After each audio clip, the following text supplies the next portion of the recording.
अस्सलाम वालेकुम student, welcome back to my channel. आज हम डिस्कस करेंगे शॉर्ट क्वेश्चन। पहला सवाल है, why the stomata generally open during day time. स्टोमेटा ज़्यादातर क्यों खुले होते हैं दिन के दौरान। इसका जवाब है, due to ongoing process of photosynthesis the accumulation of photosynthetic solutes causes increase in turgidity of guard cell that result in opening of stomata during daytime। अब क्या होता है, दिन के दौरान प्लांट्स जो होते हैं उनके अंदर फोटोसिंथेसिस का प्रोसेस हो रहा होता है। जो ग्रीन पार्ट्स होते हैं प्लांट्स के, उनके अंदर फोटोसिंथेसिस हो रहा होता है। उसके नतीजे में क्या होता है, ग्लूकोज की फॉर्मेशन होती है। ग्लूकोज की फॉर्मेशन यानी कि एक्यूमुलेशन ऑफ फोटोसिंथेटिक सोल्यूट, जिसकी वजह से क्या होता है, जो वाटर होता है वो रूट्स से मूव करता है टूवर्ड्स लीव्स और green part of that plant, जिसकी वजह से गार्ड सेल जो होते हैं उनकी टर्जिडिटी जो होती है वो इंक्रीज़ हो जाती है, जिसकी वजह से स्टोमेटा जो होते हैं वो खुल जाते हैं दिन के दौरान। ये हो गया हमारा पहला सवाल। अब दूसरा जो सवाल है, which parts of the plant and take carbon dioxide and give out oxygen, take in oxygen and give out carbon dioxide during day time. वो कौन सा प्लांट का हिस्सा है जो कार्बन डाइऑक्साइड इनटेक करता है और ऑक्सीजन जो है वो गिव आउट करता है, और ऑक्सीजन इनटेक करता है और कार्बन डाइऑक्साइड गिव आउट करता है दिन के दौरान। तो वो आप लीफ लिखकर आगे जो है वो ब्रैकेट में स्टोमेटा लिख देना। Are openings in plant that intake carbon dioxide and give out oxygen during day time and give out carbon dioxide and take in oxygen. Stomata वो ओपनिंग है जहाँ से क्या होता है, गैसेस की एक्सचेंज होती है इन प्लांट। अब तीसरा जो सवाल है, why do we have to breathe through nostrils rather than oral cavity. हम क्यों सांस लेते हैं नॉस्ट्रिल से रादर देन ओरल कैविटी के बजाय। इसका जवाब होगा, because the hairs ciliated epithelial lining and mucus secreted in the nasal sacs of nostrils keep the air clean by trapping and removing dust and germs. This system filters air so it is convenient to breathe through nostrils rather than oral cavity। अब जो nostrils होती हैं वहाँ पर क्या होते हैं, hairs मौजूद होते हैं, ciliated epithelial lining होती है और mucus जो होता है वो मौजूद होता है। इनके तीनों के डिफरेंट फंक्शंस हैं। हेयर्स जो होते हैं वो जो हम सांस लेते हैं, एयर जो होती है उसमें मौजूद जो डस्ट पार्टिकल होते हैं उनको क्या फ़िल्टर करते हैं। सिलिएटेड एपिथेलियल लाइनिंग, ये भी हेयर लाइक स्ट्रक्चर जो होते हैं वो भी फ़िल्टर करते हैं एयर को। उसके बाद जो म्यूकस होता है वो जर्म्स और डस्ट पार्टिकल जो बैक्टीरिया वगैरह होते हैं उसको स्टक कर लेता है, ताकि जो आगे एयर है वो फ्रेश एयर जाए, फ़िल्टर होकर जाए। ये कहाँ पर मौजूद होते हैं, नॉस्ट्रिल्स में मौजूद होते हैं। तो ये क्या करते हैं, एयर को क्लीन करते हैं और जर्म्स वगैरह को आगे जाने नहीं देते रेस्पिरेटरी ट्रैक्ट में। इस वजह से हमारे लिए क्या होता है, आसानी होती है कि हम नाक से जो है वो सांस लें रादर देन ओरल कैविटी, मुंह के बजाय। तो ये हमारा तीसरा सवाल हो गया। अब हम आते हैं चौथे सवाल की तरफ। अब जो चौथा सवाल जो है वो है, differentiate between breathing, gases exchange and respiration. Breathing, gases exchange and respiration के दरमियान जो है वो डिफरेंस लिखें। तो हम लिखेंगे पहले डिफरेंस जो हमेशा वो कॉलम की फॉर्म में लिखें तो अच्छा होता है, एग्जामिनर पर अच्छा इंप्रेशन पड़ता है और इजीली समझ में आता है। तो पहले आप लिखेंगे breathing, then gases exchange, then respiration. तो ब्रीथिंग पहले हम क्या करते हैं कि डिफ़ाइन करते हैं ये चीज़ है क्या। तो पहले हम लिखेंगे, पहला जो मेन डिफरेंस है तीनों में वो हम इनकी डेफिनेशन लिख देंगे। तो breathing process is the process in which fresh air moves to lungs and carbon dioxide moves out of lungs. ये वो प्रोसेस है जिससे क्या होता है, हमारी जो फ्रेश एयर होती है, फ्रेश एयर हम कहते हैं इस वजह से क्योंकि उसमें ऑक्सीजन की जो कंसंट्रेशन है वो ज़्यादा होती है। तो फ्रेश एयर जो है वो लंग्स के अंदर जाती है और कार्बन डाइऑक्साइड जो है वो लंग्स के बाहर आती है, इसे हम कहते हैं ब्रीथिंग। अब गैसेस एक्सचेंज क्या होता है, gases exchange of oxygen and carbon dioxide at level of respiratory surfaces, for example respiratory membrane of alveoli. अब गैसेस की एक्सचेंज हो रेस्पिरेटरी जो सरफेस होती है, सिंपली गैसेस एक्सचेंज क्या है, एक्सचेंज ऑफ गैसेस। कौन सी गैसेस होती है, हमारे पास दो मेन गैसेस हैं जो लिविंग सिस्टम के साथ रिलेटेड हैं, वो कार्बन डाइऑक्साइड और ऑक्सीजन है। तो इनकी रेस्पिरेटरी सरफेसेस जो होती हैं, यानी कि यहाँ पर जो है बात आकर मेम्ब्रेन के दरमियान पर रुकती है। जो रेस्पिरेटरी सरफेसेस होती हैं उनके दरमियान ऑक्सीजन और कार्बन डाइऑक्साइड की जो है वो एक्सचेंज हो, इसे हम कहते हैं gases exchange. Then we have respiration. Respiration is the process in which organic molecule are break down to release energy. इसमें क्या होता है, जो ऑर्गेनिक मॉलिक्यूल्स होते हैं, जो हमारा फूड होता है, वो ब्रेक डाउन होता है और हमें एनर्जी मिलती है in the form of ATP, इसे हम कहेंगे रेस्पिरेशन। अब जो दूसरा डिफरेंस है इन तीनों के दरमियान वो है जो ब्रीथिंग है occurs through enter respiratory passage. जो ब्रीथिंग का प्रोसेस है वो पूरा जो हमारा रेस्पिरेटरी ट्रैक है, रेस्पिरेटरी पैसेज है, वहाँ से जो है नोज से एयर जाती है टू द लंग्स और फिर वापस आती है from lungs to the nose. तो ये पूरा रेस्पिरेटरी जो पैसेज है वो ब्रीदिंग में जो है वो इन्वॉल्व होता है। और गैसेस एक्सचेंज क्या होता है, occurs only at membranous surface. ये क्या होता है, जो मेम्ब्रेनियस सरफेस होती हैं जैसे कि एल्वुलाई जो होती हैं उनके उस लेवल पर जो होता है वो गैसेस एक्सचेंज होती है। Then we have respiration. Respiration जो है वो सेल्यूलर लेवल पर सेल के अंदर होती है। तो ये थे हमारे पास दो difference between breathing, gases exchange and respiration.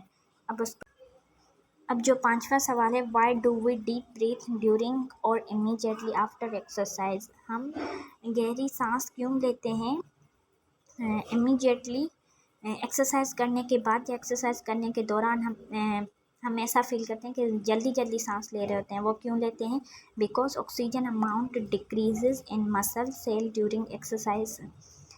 So to compensate oxygen amount in muscle cells to avoid oxygen deficiency in body, so to avoid anaerobic respiration we deep breathe during exercise। अब exercise के दौरान क्या हो रहा होता है कि जो हमारी ऑक्सीजन पहुंच रही होती है, नॉर्मली जो हम सांस ले रहे होते हैं वो ऑक्सीजन कम पड़ जाती है सेल्स के लिए, क्योंकि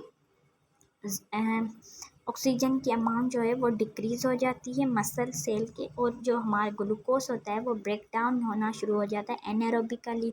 जब ग्लूकोज जो है वो एनारोबिकली टूटेगा तो एक प्रोडक्ट बनती है जिसे हम कहते हैं लैक्टिक एसिड। लैक्टिक एसिड बनेगा तो हमारे जो मसल्स हैं वो फटीग होना शुरू हो जाएंगे।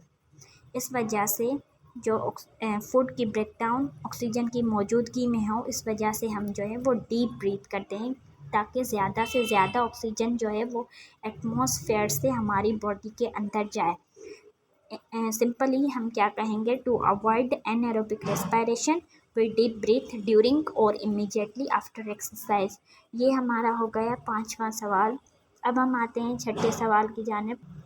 अब जो हमारे पास 6 क्वेश्चन है वो है, what is oxygen depth. Oxygen depth क्या है, the breaking down of lactic acid requires additional amount of oxygen which is termed as oxygen depth. That extra amount of oxygen can be obtained by deep breath. जो lactic acid produce हो जाता है उसको break down करने के लिए जो extra amount oxygen की चाहिए होती है उसे हम कहते हैं कि ये ऑक्सीजन डेप्थ है, और वो एक्स्ट्रा अमाउंट ऑक्सीजन की डीप ब्रीथ करने की वजह से बॉडी को जाती है। ये हो गया हमारा छठा सवाल।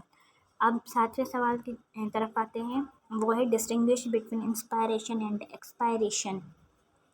पहला जो डिफरेंस है वो है कि डेफिनेशन वही हम लिखेंगे, it is the process in which air moves in to the lungs. ये वो प्रोसेस है जिससे क्या होता है कि एयर जो है वो एटमॉस्फेयर से मूव करती है लंग्स की तरफ। और एक्सपायरेशन क्या है, ये इसके अपोजिट है, it process in which air moves out of lungs.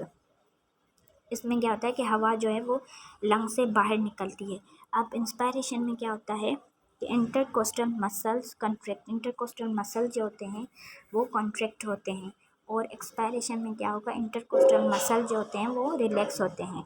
उसके बाद जो तीसरा डिफरेंस है उसमें डायफ्राम जो होता है वो कॉन्ट्रैक्ट होता है, और एक्सपायरेशन में डायफ्राम जो होता है वो रिलैक्स होता है।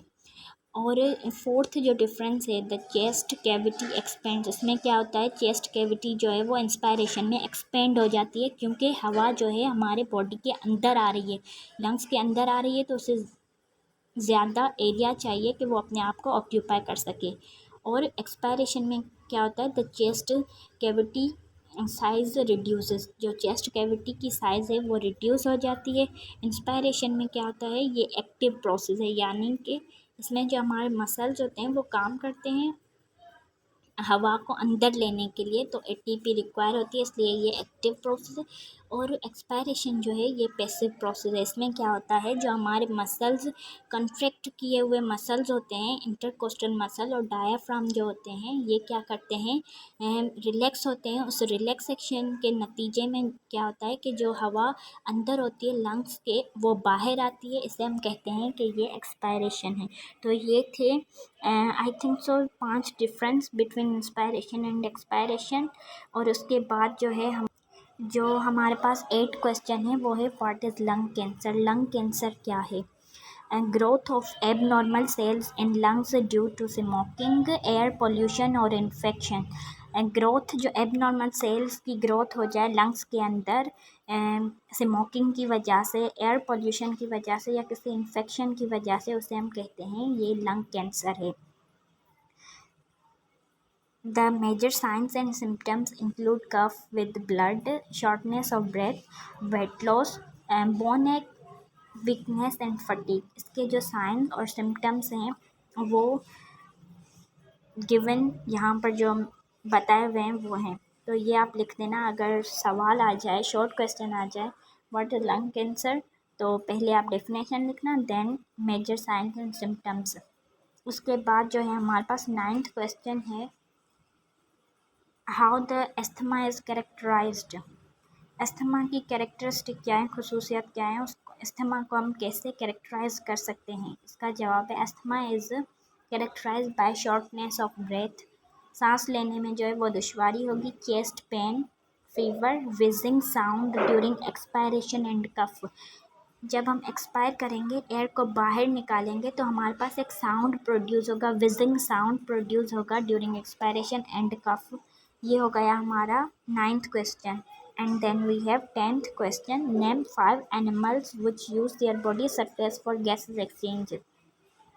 5 एनिमल्स के नाम बताएं जो बॉडी सरफेस यूज़ करते हैं फॉर गैसेस एक्सचेंज। तो इसमें पहले हमारे पास है फ्रॉग्स। फ्रॉग्स में क्या होता है, 3 टाइप्स की जो होती है वो रेस्पायरेशन होती है। पहला मतलब बक्कल रेस्पायरेशन होती है और लंग्स भी इनके पास मौजूद होते हैं। और ये क्यूटेनियस रेस्पायरेशन जो है वो भी यूज़ करते हैं। तो फ्रॉग्स हो गए, डॉट्स हो गए, salamander, jellyfish, earthworm and then we have flatworms.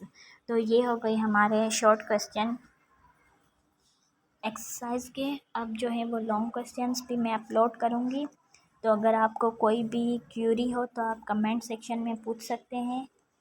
इसके बाद जो है वो नेक्स्ट वीडियो में बनाऊँगी कि बोर्ड के एग्ज़ाम्स हम कैसे लिखें कॉपी पर शॉर्ट क्वेश्चन, लॉन्ग क्वेश्चन, जो हमारा मतलब कि पेपर अटेम्प्ट करने का तरीका होता है वो क्या होना चाहिए, कैसे जो है वो एग्ज़ामिनर हमें अच्छे मार्क्स दे सकता है, तो वो मैं आपको बताऊंगी। इसलिए वीडियोस को लाइक करें, कमेंट करें, शेयर करें एंड थैंक यू।